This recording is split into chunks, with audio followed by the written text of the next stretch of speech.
Place the assembled frames into the opening. Make sure the frame is right side up by reviewing the attached labels. Frames come with pre-drilled installation holes. If holes are missing or need to be re-drilled, then use a 3/8 inch drill bit, preferably a Forstner bit, to drill new holes. Note: twist bits can be difficult to use for this application. Insert screws into the pre-drilled holes in the top of each side frame. Center the frame in the opening and set the screws into the window jambs. Once the frame has been secured, place the panel or panels in the frame and insert the hinge pins.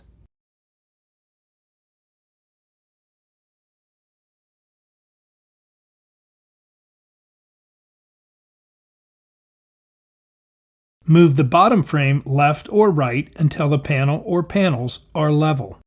When the panel or panels are level and square within the frame or with each other, hold the bottom frame in position and set a screw in the middle of the bottom frame hole.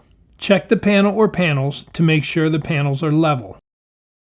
Note: setting a screw into the bottom frame may not be possible. If this is the case, set a screw into the bottom of one of the frame sides and recheck. If moving the bottom frame left or right didn't result in a level panel with even light gaps, then remove one of the top screws. Move the side frame up or down to achieve the best fit.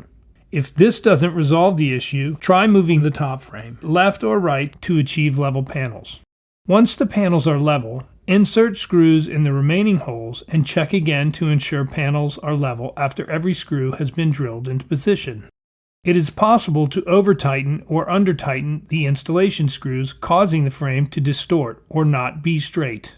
The panel lock caps have already been installed in the ends of the panels.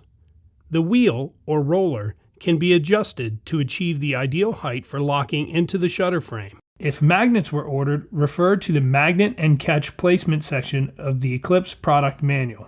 Once all screws have been installed and panels checked, cap all holes with provided button plugs.